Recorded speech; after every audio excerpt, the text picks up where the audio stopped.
करते हैं। तो पहले का तीसरा समुच्चय ए बराबर, यानी सेट ए बराबर आपको दिया है 1, 2, 3, 4, 5, 6।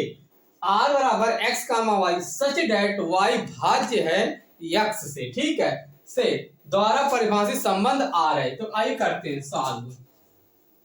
हमने आपको बताया था अगर आपको कभी भी सतुल, सममित तथा संक्रामक दिखाने को कहा जाए तब आप सबसे पहले क्या करेंगे, जो आर बराबर दिया जाएगा उसको हम क्या करेंगे, फॉलो करेंगे। जो कंडीशन दिया जाएगा उसको फॉलो करेंगे, जो शर्त दिया जाएगा उसको हम क्या करेंगे, फॉलो करेंगे, और उसी के अनुसार हम क्या बनाएंगे, एक रिलेशन बनाएंगे। देखो तो यहाँ पर क्या लिखा, y भाज्य है x से, यानी कहने का मतलब है ये y डिवाइड बाई x है ना, x हम क्या कर रहे हैं, y में डिवाइड कर रहे हैं, तो क्या हो रहा है, कट जा रहा है। तो इसका मतलब है देखो कैसे भाज्य होगा यहाँ पर। अब हमें x y का मान जो है इसी रिलेशन से लेना है, सेट ए से, समुच्चय ए से।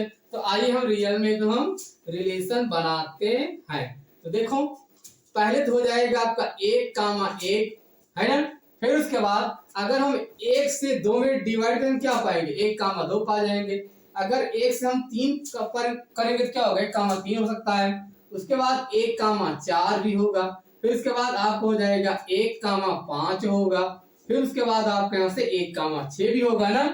फिर उसके बाद 2, से भी डिवाइड हो सकता है। फिर यहाँ से 2, 4 होगा, भाई डिवाइड होना चाहिए। फिर उसके बाद आपका जो है 2, क्या होगा भैया, 2, 6 भी हो सकता है ना। फिर उसके बाद 3 से देखो 3, 3 यानी खुद का खुद से कर सकता है। फिर 3, 3 हुआ। फिर उसके बाद 3, 6 भी हो सकता है ना।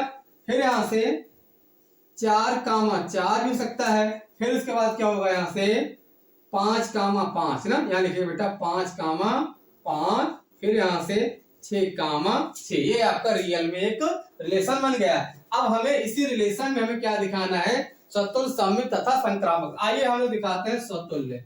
पहले स्वतुल्य को बोला जाता है अंग्रेजी में रेफ्लेक्सिव। क्या बोला जाता है, रेफ्लेक्सिव बोला जाता है, यानी कहने का मतलब है खुद का खुद से संबंधित। अब आप ये देखिए कोई भी इसमें से एक भी एलिमेंट लीजिए, 1, 2, 3, 4, 5, 6 कोई भी, तो क्या इस सेट ए में है, समुच्चय ए में है कि नहीं है। अगर है तो लिखेंगे इफ, कहने का मतलब देखो पहले लिखता हूं तब बताता हूं, ए बिलोंग्स टू सेट ए, यानी कहने का मतलब है जो 1 है, 2 है, 3 है, 4 है, कोई भी एक है, कोई भी एक संख्या है तो समुच्चय ए में है।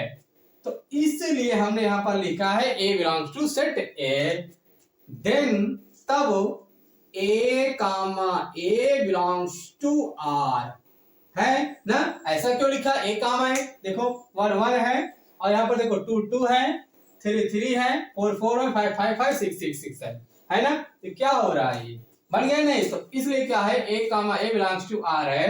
तो so therefore R is a ना, आर इज ए क्या होगा आपके यहाँ से, रेफ्लेक्सिव होगा।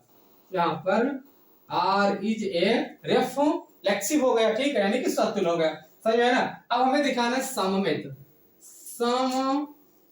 आइए हम लोग करते हैं सममित। सममित को बोला जाता है सिमेट्रिक अंग्रेजी में। देखो पहले लिखता हूं तब बताऊं, उसके बाद देखो लिखूंगा if A, B belongs to set A, B belongs to set A.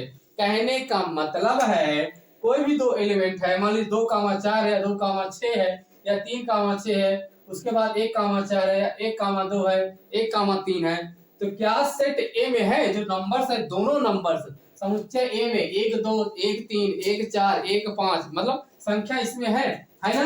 तो इसलिए हमने यहाँ पर लिखा है A, B belongs to set A. तो लिखेंगे आगे, इसलिए यहाँ पर लिखेंगे देन तब ए, बी, यहाँ लिखेंगे बेटा ए, बी बिलोंग्स टू आर ना। भाई 1, 3 जो है मतलब जो संख्या है इसमें आर में भी है। देखो कैसे है हम बताते हैं आपको, 1, 2 देखो, 1, 3 देखो, 1, 4 देखो, फिर 1, 6 देखो, है ना। इसी तरीके से या 2, 4 देखो, 2, 6 देखो, या इतना सारा सिस्टम इसमें है।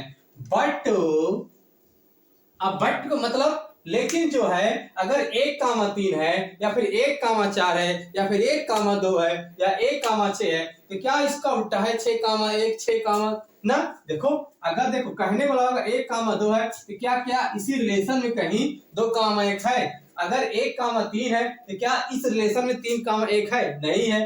फिर अगर 1, 5 है तो क्या इस रिलेशन में 5, 1 है? नहीं है। तो यहाँ लिखेंगे but B comma A does not belongs to R, इसलिए लिखेंगे। ठीक है, हम लोग गणितीय रूप में लिखेंगे, सांकेतिक रूप में लिखेंगे। ठीक है, तो so therefore R is not symmetric, यानी कि सममित नहीं है, सममित नहीं है। ठीक है, सिमेट्रिक हो गया। अब हमें दिखाना है संक्रामक।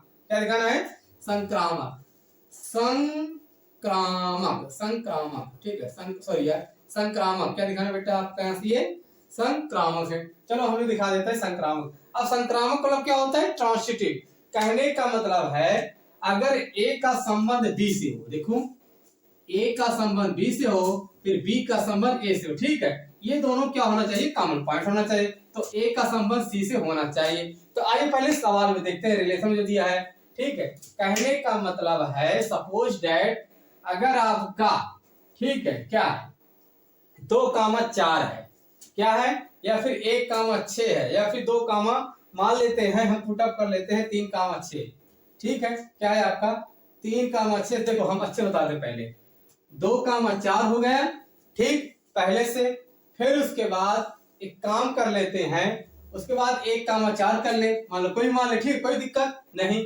फिर कहने का मतलब है ये मान लीजिए ए है, बी है, ये आपका बी है, ये सी है। देखो अच्छे देखो, पहले यहाँ पर लिखा हुआ है 1, 4, फिर देखो ये लिखा हुआ है 2, 4 ना। क्या है आपका? देखो ए आपका ए है, ये आपका बी है, ये मान लेते हैं आपका ये बी है, ये आपका सी है ना। तो 1, 2, तो 1, 2 क्या इसमें लिखा हुआ है? लिखा हुआ है ना। तो इसका मतलब क्या है? ये ट्रांसिटिव है। यहां लिखेंगे, क्या लिखेंगे? देखो अच्छे समझना, यहां लिखेंगे इफ